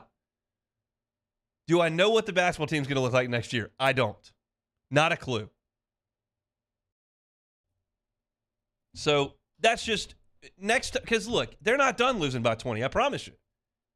And it still won't change the fact that you don't know what next year's roster is going to look like. You have no clue what 2 years from now is going to look like. You used to be able to do that. You could look at what things are going to look like down the road. You cannot anymore. Got to go get some guys that can play a little offense. That's my thought on the matter. And again, I'm not going to preach and do this whole deal after every game because there's always going to be segments of the fan base that overreact or react very strongly to losses. That's the way that goes. But I just think in this day and age, and especially in this sport where it's just transfer-a-palooza, to feel like you have any kind of concept of what things are going to look like next year is a little bit over your skis, in my opinion. Excited to find out, though. We'll keep watching. They got a chance to win on Saturday. Texas Tech's not that good. We'll see. Tomorrow's going to be tough in Bud Walton, but we'll talk about that game tomorrow as we preview LSU and Arkansas from up in Northwest Arkansas. We come back and give you some thoughts from what we saw around the SEC in basketball over the weekend, and also going to get some Pels conversation later in this hour as well. Come back with us on a Monday on Palmer Show. This is on Palmer. In times of need, get a full list of phone numbers, websites, and other important emergency information on the Demco Stormwatch page at 1045ESPN.com. There it is, the extra mile, on the border of expected and extraordinary for those willing to go further, like vans customized for work or play, with safety and tech to keep you connected. Supported by a 5-star sales, service, and finance team. And backed by the 1-star you know. So go the extra mile. It's never crowded because so few have what it takes to go there. Mercedes-Benz Vans.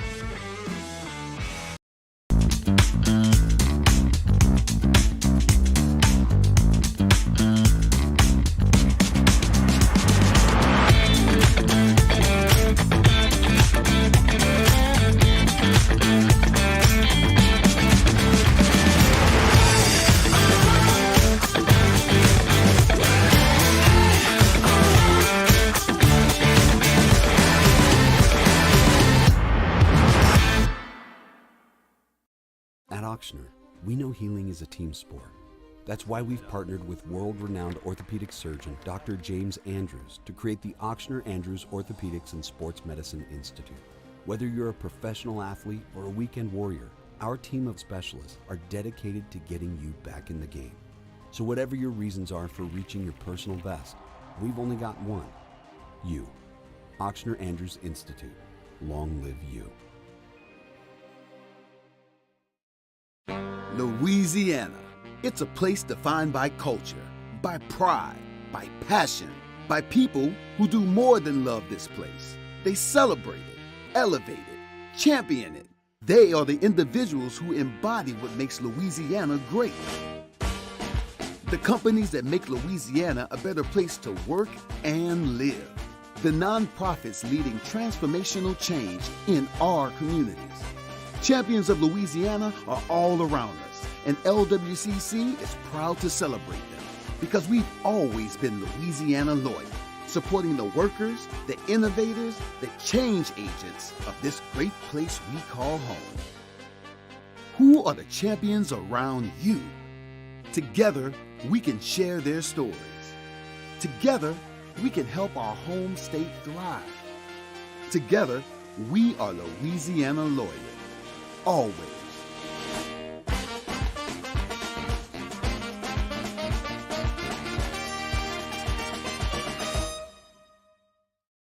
Time doesn't stop, and the world keeps spinning. Community, culture, and communications, the powerful circle that connects us together. We're creating the next evolution, a network built for every possibility, moving faster than ever before, streaming us forward into the future. And the revolution is closer than you think. RTC, ETEL, and Vision are now Rev.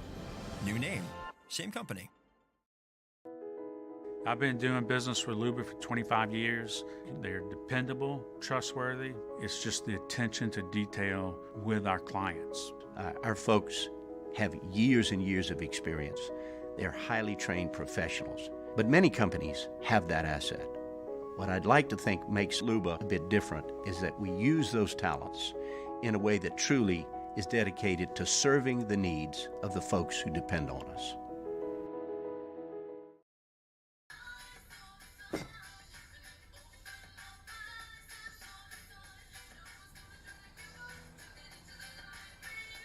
Miller Lite has more taste and only one more calorie than Michelob Ultra.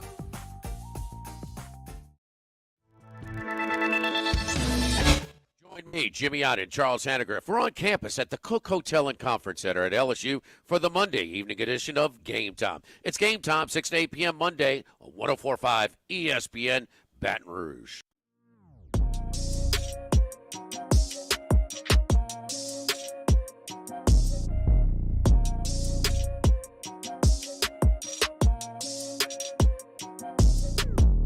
You're listening to Hunt Palmer on 104.5 ESPN Baton Rouge. Around the Southeastern Conference on Saturday, everybody in action. And, man, I thought if you were listening on Friday, maybe Missouri's a spot that could give Alabama a little bit of trouble. Missouri's kind of high-flying. They do like to run. Maybe they can get hot shooting the basketball, and they can keep up with Bama on their home floor. No. Missouri scored 28 points in the first half, and Bama was just an offensive freight train once again. They go for 38 in the first half and then 47 in the second half. They beat Missouri by 21 up in Columbia, and it wasn't like a three-point onslaught by Alabama. Sears was 1 of 7. Miller was 3 of 8, which is pretty good, but nothing crazy. They only made 10 threes in the game.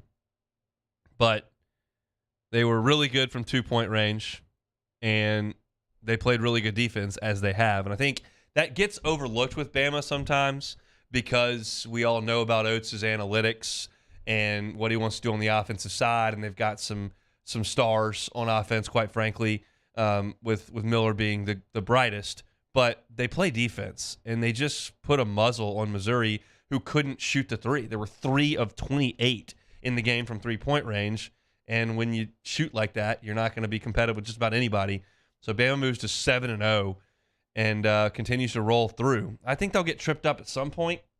It's just hard to see where because they just seem so consistent game in and game out. Auburn went to South Carolina and took care of their business. Every day that passes, every game that passes, make that South Carolina trip to Rupp seem more improbable. Because South Carolina really hasn't proven that they can play with anybody. And Gigi Jackson's a good player. He's a 5-star freshman, one of the highest rated signees in the history of South Carolina basketball, and he's a good player. And he got his on Saturday, and he scored 30. But they still lost by 15 points and gave up 81. They're not very good. Janai Broome goes for 27 points on the block for Auburn, and they're pretty good. I think I had them at number 3 in my power rankings last week, and I don't see a huge reason to come off that. They're really good. 16-3 on the year. Arkansas had to get a win over Ole Miss, and they did. It wasn't a thing of beauty. Arkansas only scored 69 points in the game, but Ole Miss is in big trouble because if Matthew Morrell can't play, they don't have anyone to score. And he goes out in this game, only plays 24 minutes, and they end up with 57 points. They don't have any offense whatsoever. And I just wish LSU would have caught Ole Miss a little bit earlier. You look at the schedule and the way it shakes out and the way this LSU team is constituted and the talent level that they've got, it really would have helped them if the SEC schedule was backloaded instead of front-loaded, because now with all these losses piling up on the front end, it just gets tough to get up and go to work every day. Then we got Arkansas, and then we got Alabama, and then we got where's South Carolina? Need to come up for oxygen. Where are the Rebels?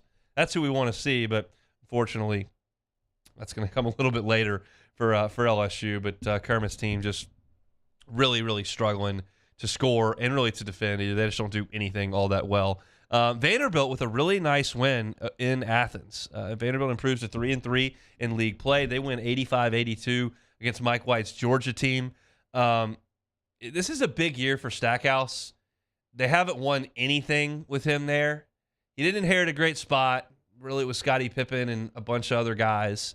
But Jordan Wright's Baton Rouge product that's played a few more minutes here lately, and their offense has been pretty good this year. They scored a bajillion on Arkansas, 97, I think, and they scored 85 on Georgia. So they're playing some offensive basketball up there at Vanderbilt. The biggest game of the weekend was an unbeaten SEC play. Texas A&M team going to Rupp, and Kentucky played some really good defense. They hold Texas A&M to 67 points. They go for 47 themselves in the second half and win the game by 9 against Kentucky. Just a balanced scoring effort from Kentucky. Toppin goes for 17. Frederick goes for 12. Cason Wallace goes for 11. And then off the bench, they get Antonio Reeves, senior, goes for 23 points, which he hadn't been a huge factor. I didn't even preview him when we were talking about LSU and Kentucky, but he played pretty well, and the minutes continue to be limited for Xavier Wheeler, who only played 8 minutes in the game. That's been the change for Kentucky. They wanted a more dynamic point guard. Cason Wallace has been that for him. He's handling the ball a little bit more. Wasn't great shooting the ball over the weekend, but he's been pretty good for them handling the ball instead of Xavier Wheeler. So Kentucky gets a win. They've been tough at home. And then Florida goes on the road to Starkville and beats Mississippi State 61-59. Same story, different verse for Mississippi State. They just cannot score. And after a really, really nice start, saw them go 1, 2, 3, 4, 5, 6, 7, 8, 9, 10, 11-0. They have since lost 7 of 8 with their only win coming over Ole Miss. So even Mississippi State would be a welcome sight for LSU at this point. It'd be tough for LSU to score because Mississippi State's tough on defense, but State doesn't score, so you figure LSU could be in the game. Any of these teams would be nice to show up on the schedule here, and they just aren't. They're all in the back. But Colin Castleton, 13 points and a 2-point win for Florida over Mississippi State. So we'll go to some power rankings coming up on Wednesday, but that's a look at how things fared in the SEC. And I'm kind of looking around at Alabama's schedule going, when's the next time they're going to lose? Because you got Mississippi State coming up this week. They're at Oklahoma. Oklahoma's okay. Then they got Vanderbilt, LSU, Florida. I mean, none of those sound like games they're going to lose. They have a double road trip week that's Auburn and Tennessee. That could be tough. Then you come back on the other side of it, and it's Georgia, South Carolina, home game with Arkansas, home game with Auburn at A&M. That Auburn-Tennessee two-step there may be their only chance to lose a conference game. I will vomit if Nate Oates goes 18-0 in league play. That will make me a sad guy. I don't want to see that. But you never know. That's why they roll the balls out there. Nobody had South Carolina over Kentucky, but right now Alabama is just murdering people. 21-point win over Missouri. A 12-point win over Vanderbilt. 40 over LSU. 15 over Arkansas. 26 over Kentucky, sorry. They're just blowing people out, and it's sad to watch, but they're really, really good. They're a really good team under Nate Oates. That's your look around the Southeastern Conference with basketball. I know that's not everybody's favorite thing right now, but look, it's time of year we're in. We're going to talk some NFL. We're going to talk some college baseball. We're going to hit some basketball as well. Lady Tigers have a big game coming up tonight. We'll mention that in the final segment of the show. But when we come back, we'll talk a little bit about the Pels and what's going on right now with them. It's not very positive in Pels land. After so much positive right now, things are a little tough. It's a long season, but we'll talk about that next on the Hunt Palmer Show. Hunt Palmer on 104.5 ESPN Baton Rouge. LWCC is Louisiana loyal. They're elevating and celebrating champions of Louisiana each and every day here on the Hunt Palmer Show. And all January long, we've been telling you about Hunters for the Hungry.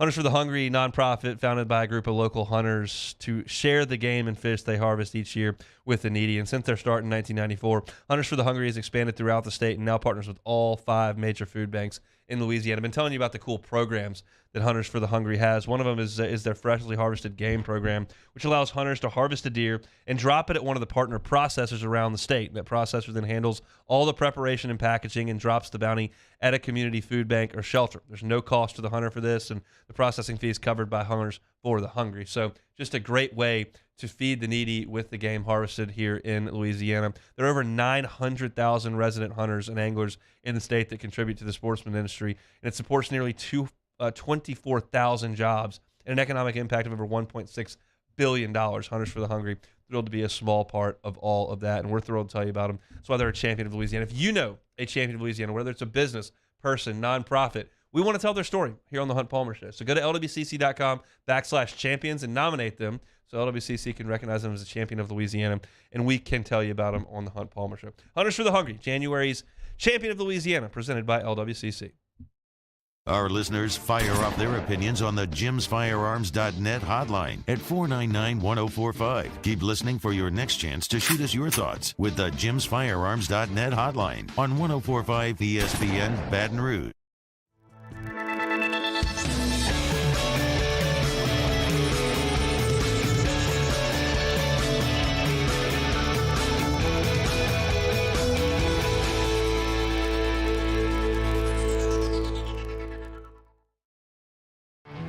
There it is, the extra mile, on the border of expected and extraordinary, for those willing to go further, like vans customized for work or play, with safety and tech to keep you connected, supported by a 5-star sales, service, and finance team, and backed by the 1-star you know. So go the extra mile. It's never crowded, because so few have what it takes to go there. Mercedes-Benz Vans.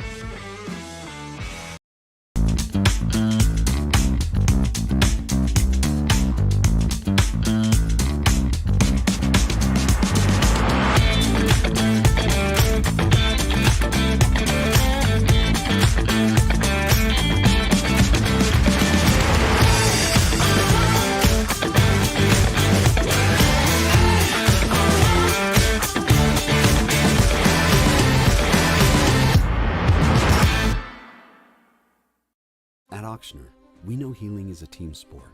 That's why we've partnered with world-renowned orthopedic surgeon Dr. James Andrews to create the Ochsner Andrews Orthopedics and Sports Medicine Institute. Whether you're a professional athlete or a weekend warrior, our team of specialists are dedicated to getting you back in the game. So whatever your reasons are for reaching your personal best, we've only got one: you. Ochsner Andrews Institute. Long live you. Time doesn't stop, and the world keeps spinning. Community, culture, and communications. The powerful circle that connects us together. We're creating the next evolution. A network built for every possibility. Moving faster than ever before. Streaming us forward into the future. And the revolution is closer than you think. RTC, ETEL, and Vision are now Rev. New name, same company. I've been doing business with Luba for 25 years. They're dependable, trustworthy. It's just the attention to detail with our clients. Our folks have years and years of experience. They're highly trained professionals. But many companies have that asset. What I'd like to think makes Luba a bit different is that we use those talents in a way that truly is dedicated to serving the needs of the folks who depend on us. All right, let's say ah. Where'd my spotlight go? Super weird. Championship Sunday in the NFL playoffs. Tune in Sunday at 2 p.m. when the Eagles host the 49ers for the NFC Championship. Then the Chiefs host the Bengals at 5:30 for the AFC Championship. Right here on 104.5 ESPN Baton Rouge.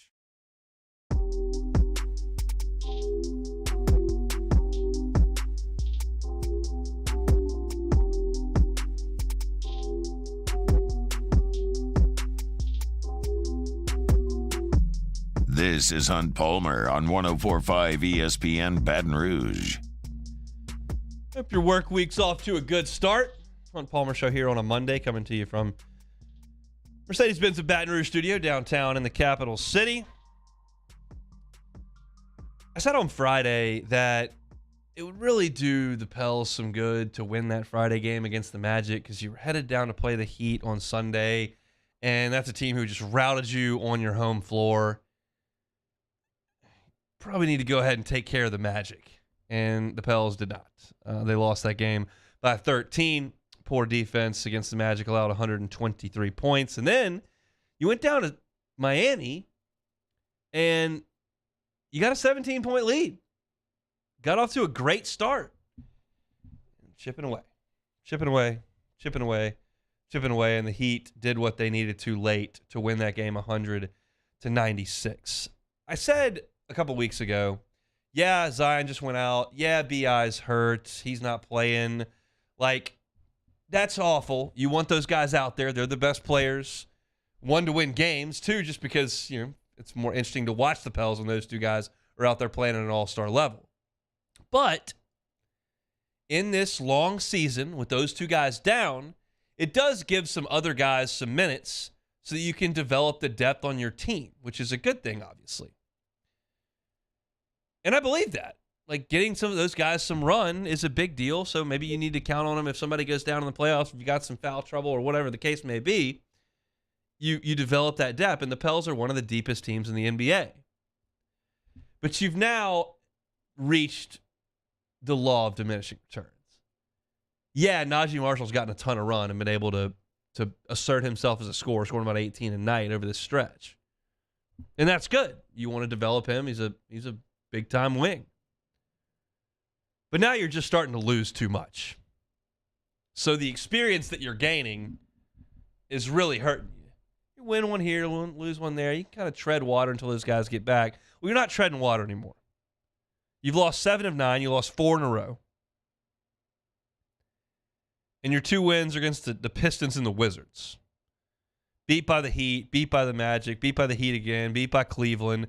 Celtics got you, Mavs got you, Nets got you. You step up in class and play these playoff teams, you're getting beat. So the word is that B.I. did go through some 5-on-5 and did play in practice, but he's not ready to go just yet. Zion, it's probably going to be a few more weeks. I would think after the All-Star break, that kind of makes some sense. And you haven't, played yourself out of the mix, but you were certainly in a much better spot 3-4 weeks ago than you are now. You look up at the Western Conference, and you're right there at the 4 seed. You're 7 back at Denver, but You're only 2 games inside the play-in, and you're only 3 games from being out.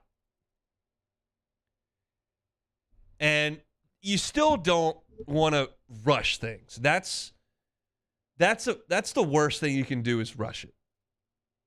Because if you rush it and something happens with either BI or Zion, and there's more extended time, that's the worst case scenario.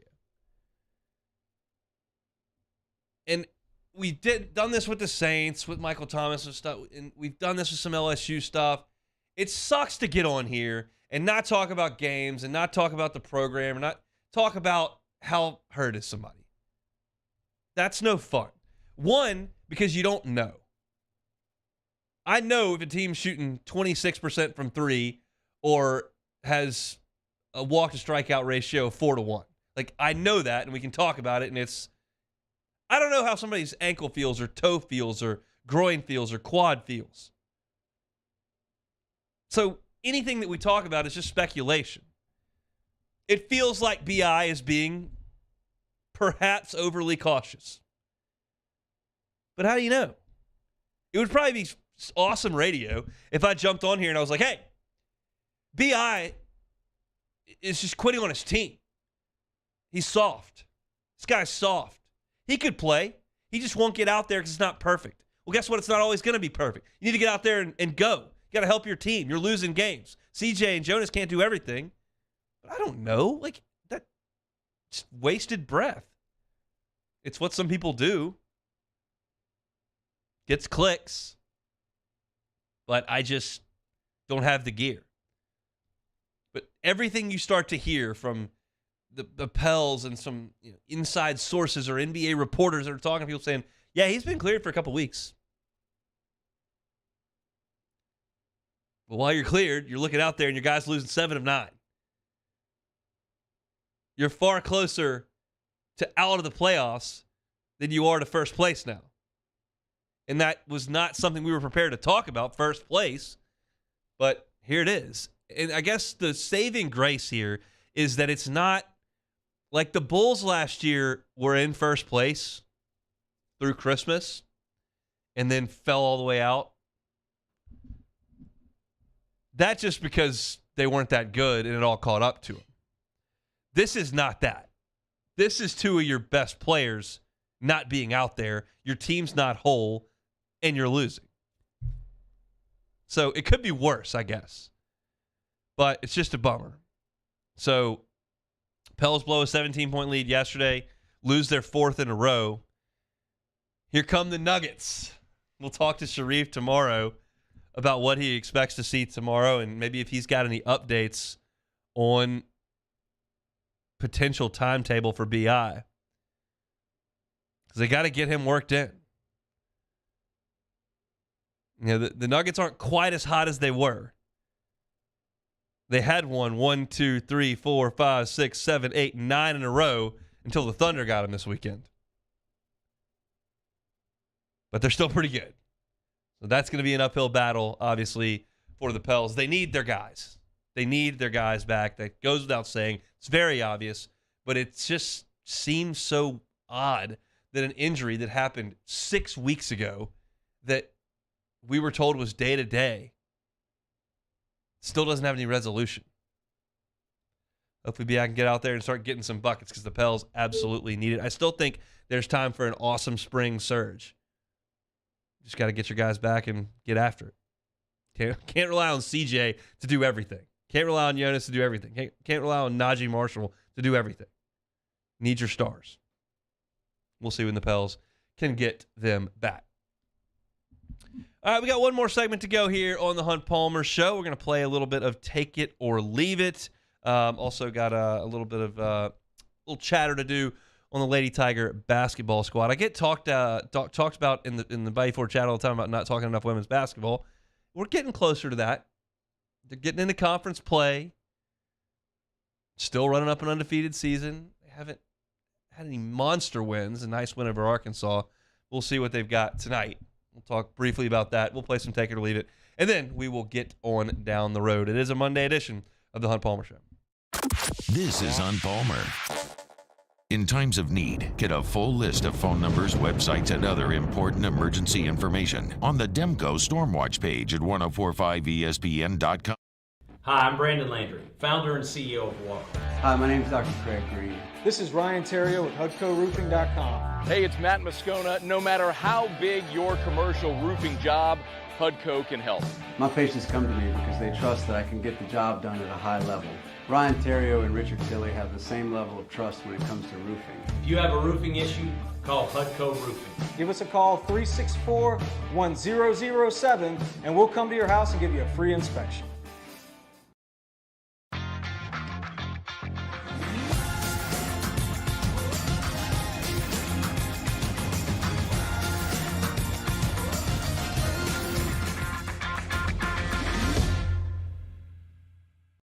Three people walk into a bar. The first two order the same old margs. The third, Nuevo Topo Chico Margarita Hard Seltzer. Crafted with real lime juice and a crisp tequila flavor. Topo Chico Margarita Hard Seltzer. Louisiana. It's a place defined by culture, by pride, by passion, by people who do more than love this place. They celebrate it, elevate it, champion it. They are the individuals who embody what makes Louisiana great. The companies that make Louisiana a better place to work and live. The nonprofits leading transformational change in our communities. Champions of Louisiana are all around us, and LWCC is proud to celebrate them because we've always been Louisiana loyal, supporting the workers, the innovators, the change agents of this great place we call home. Who are the champions around you? Together, we can share their stories. Together, we can help our home state thrive. Together, we are Louisiana loyal. Always.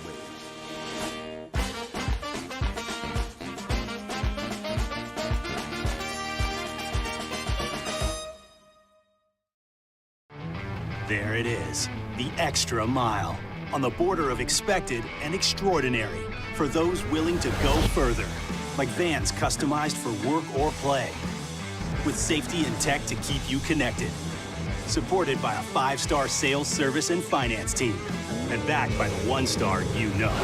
So go the extra mile. It's never crowded, because so few have what it takes to go there. Mercedes-Benz Vans. At Auctioner, we know healing is a team sport. That's why we've partnered with world-renowned orthopedic surgeon Dr. James Andrews to create the Auctioner Andrews Orthopedics and Sports Medicine Institute. Whether you're a professional athlete or a weekend warrior, our team of specialists are dedicated to getting you back in the game. So whatever your reasons are for reaching your personal best, we've only got one. You. Auctioner Andrews Institute. Long live you. Time doesn't stop, and the world keeps spinning. Community, culture, and communications, the powerful circle that connects us together. We're creating the next evolution, a network built for every possibility, moving faster than ever before, streaming us forward into the future. And the revolution is closer than you think. RTC, ETEL, and Vision are now Rev. New name, same company. I've been doing business with Luba for 25 years. They're dependable, trustworthy. It's just the attention to detail with our clients. Our folks have years and years of experience. They're highly trained professionals, but many companies have that asset. Matt Moscona inviting you to join us for Monday's AFR, presented by Relief Windows. We'll recap the divisional round of the playoffs, LSU, Tennessee in hoops, and the latest on Sean Payton's future. Join us Monday, 3 to 6. 1045 ESPN Baton Rouge.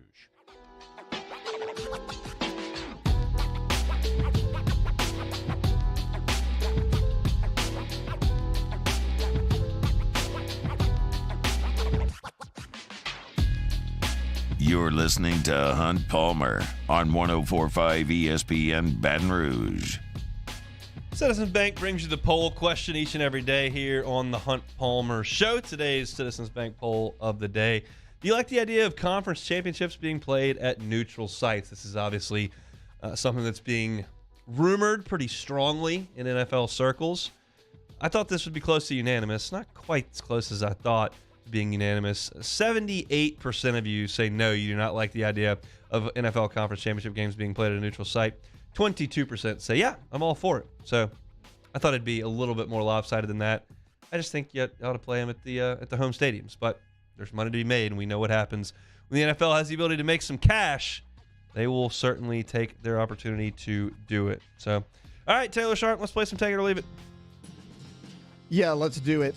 Angel Reese double-double in Tuscaloosa tonight. Take it or leave it. I think you got to take it, don't you? She has won every game. She's got 19 in a row, so she'll try to set the LSU record for consecutive double-doubles tonight. Alabama's 15-4, 4-2 in league play. LSU will play Alabama tonight. It'll be on Talk 107.3, also on the SEC network. So hopefully the number 3 Tigers can take care of their business tonight against the Lady Tide in a way that LSU's men were not able to do a couple of weeks ago over in T-Town. So hopefully Kim Mulkey's squad can go over there and dominate. So I'll take Angel Reese double-double. That's about the easiest one I've ever done.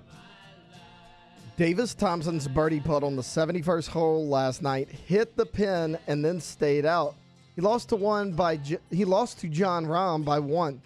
Take the pin out to putt. Take it or leave it. Gotta take this. I cannot believe what I saw yesterday. I know y'all are all watching football and that nobody was watching the American Express last night, but I did watch it, and he's one shot back on 17, and he hits a 40-foot putt, and it hit the pin, and the pin knocked it out. If he just didn't have the pin in, it would have hit the back of the cup and gone in. They would have gone to the 18th hole tied, and he left the pin in. I don't understand why you would do that. If you've got some kind of lightning fast chip that you can't stop, maybe you leave the pin in for that. If you're trying to make it, you got to take the pin out. That would have been so huge for Davis Thompson. Obviously, a guy that's never won on the PGA Tour. Played an awesome tournament over the weekend, but he hit a great putt, just left the pin in. John Rahm gets his second win of the year. He is quite good at this point. I'm a little nervous about Ryder Cup coming up in the fall because he's going to be an issue. Jerry Jones will do something irrational this offseason. Take it or leave it. I guess I'll take it. It just seems I'll take it. Everyone is aware of Jerry's situation. He so desperately wants to get another Super Bowl, and everyone knows that time's running a little short there. I mean, how old is Jerry? Do you know off the top of your head? I can He's look like that. 85, maybe? Is he that old? Just off the top of my head. I'm not 100% I'm looking sure. it up. Jerry Jones is 80. So, Okay. I mean, maybe 80 is the new 60. I don't know. Is that if that's what we're doing? But he is 80, and they haven't done anything since the mid 90s.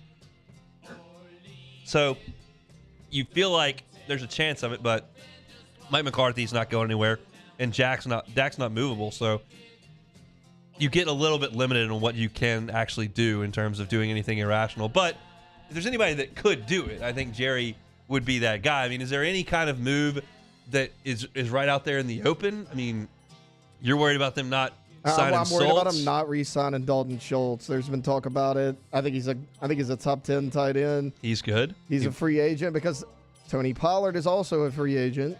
They're going to pay him. Off a broken leg. Yeah, I would personally rather than pay Schultz, but we'll see what happens. They're not going to be able to keep all these guys. Did you see the guy that put $5 on first touchdown score in all 4 games? He won 72 Yeah, he won grand. $72,000. He had Dalton Schultz in the last one, and there's a great video of them in the living room, and the guy's standing up. He's hit the first 3. He had whatever, Jamar Chase. I don't know who scored all the touchdowns, but he had him, and so he's looking for. He just needed Dalton Schultz, and the Cowboys are down there inside the 10. He's like, I can't even watch. Like, is he in the game? It's like, is he in the game? They're like, yeah, he's in the game. He's right there on the line of scrimmage. And Dak rolls out, hits him TD, $72,000 on a $5 bet. That's a good thing. Ed Reed has now left his job as the head coach of Bethune-Cookman. He says, they don't want me here. Take it or leave it. I'll leave that. I don't think that's necessarily the case. They hired him to be the coach like 5 minutes ago, so I think they probably do want him there. It's always a weird deal, and you've heard Dion talk about this a little bit. These guys, one, are rich and have had a lot of money for a lot of years, and that's the way that they've lived. And they played in the NFL for these billion-dollar franchises that have amazing amenities, and it's the lap of luxury for these guys. And then you go to these SWAC programs, these MEAC pro-ams in college football that don't have the resources. Deion was spending his own money trying to get the weight room up to par and trying to, make sure that it's a different environment than playing with the Ravens. And so to come in and try to snap your fingers and change it is very difficult. You've got to do a little adapting to what they have. And it just sounds like from the outside that it just wasn't a fit, and he just didn't feel like they were working with him. It's like things work a little differently here than they did with the Ravens, Ed. I don't know what to tell you. So I think they probably did want him there, but it's a tough job, and obviously he's gonna bow out.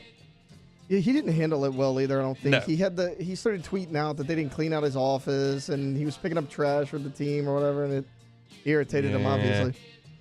Football in the snow, take it or leave it. I got in a big back and forth with my friends in a group text yesterday about this. They're all saying how awesome the snow is. Buffalo and Cincinnati, and it's snowing. It's awesome. It's not. It's not awesome. It's a novelty. But guys can't change directions. It's hard to catch the ball. You're blurring the sidelines. I'm the old man yelling at the cloud. I know. I get it. The snow cloud, as it were. But put me in a dome. Let's go fast. Let's get the product as good as it can be. I don't need tight ends, taking an hour to change direction out there. Now, it didn't seem to bother Joe too much, and they went right down the field and scored twice and won the game, so that's all well and good. But football weather was, and will be 65 and sunny. That's football. Get in a dome. Giants, Jets, Packers, Bills, all y'all. Even you, Seattle. It's raining all the time up there. Dome. Saints got it figured out. Put something retractable up there. I know this is not a popular take. Everyone loves their playoff football, the frozen tundra of Lambeau Field and all that. Did you see the Saints and Browns game when it was 0 degrees out there? It's hard to do anything. This could be my worst take.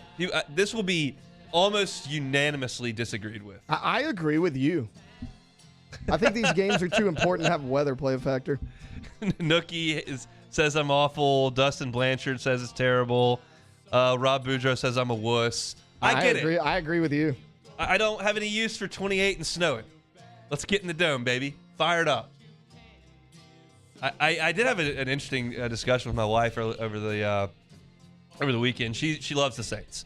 Now, she's not wild about this current iteration of the Saints with no Drew Brees, so that doesn't win 13 games every year. But when they were rocking and rolling, she was living in New Orleans. She loved going to the games. She likes the Saints. And I said, if the Saints were in a playoff game to go to the Super Bowl and it was 30 and snowing out, would you go? Because that's not her deal. And she's not like a diehard. She just likes the Saints. She said she would go. So I guess I'm just a total wuss. But it's just it worsens the product. They can't change directions. The speed game. Whatever. My take. I don't love snow games. We'll see. Dak Cajun said I sprained my cankle checking my weather app. They're still on me for my sprained ankle. Look, I'm playing hurt. It's me and Mahomes. We share the same affliction. Some of us are tough as nails. We get up and go to work. Some guys have to come out of the game to go get an x-ray and let Chad Henne in. Just depends on who you are. All right, enough of that bit. That's going to do it for Take It or Leave It. That's going to do it for us here on a Monday. If you missed any of the show, you can always catch it on demand, 1045ESPN.com's On Demand tab. Find my name. All of our shows are archived there daily. You can also find us on Spotify or Apple Podcasts. Just search The Hunt Palmer Show, and you'll find it. If you would subscribe and like, we'd appreciate it. Rate, review, that's all great. And we're always on YouTube as well. Taylor does a great job of pulling some 10-minute clips and putting them on there. And then the entire shows are archived there as well. I saw somebody last night at the banquet said, always grab your shows on YouTube. Sometimes I go through the commercials and just scroll right through. Is that okay? I said, look, that's okay. Just as long as you're taking in the content, we appreciate it. It's all on YouTube each and every day. Those of y'all that are in the Bayou Ford chat, even though you're mad at me right now and think I'm a wuss, if you throw me a like, that would make me feel a lot better, and I might get a little tougher if you would do that. Tomorrow we're going to have Sharif Ishak talking Pels. We're going to have Glenn West talking Tigers. We'll also get you ready for LSU and Arkansas. Very much looking forward to that. On today's show, we talked NFL football in the first hour. I had some baseball thoughts in hour number 1 as well. And then we had a lot of basketball in hour number 2. Hoops versus Tennessee, SEC basketball, as well as the Pels. So you can catch all that on demand. Jimmy Ott's Game Time coming to you 6 to 8 this evening. Matt Moscona is about to drive you home on After Further View. Have a wonderful Monday. We're back here same time, same place tomorrow, 1 to 3, 104.5 ESPN Baton Rouge.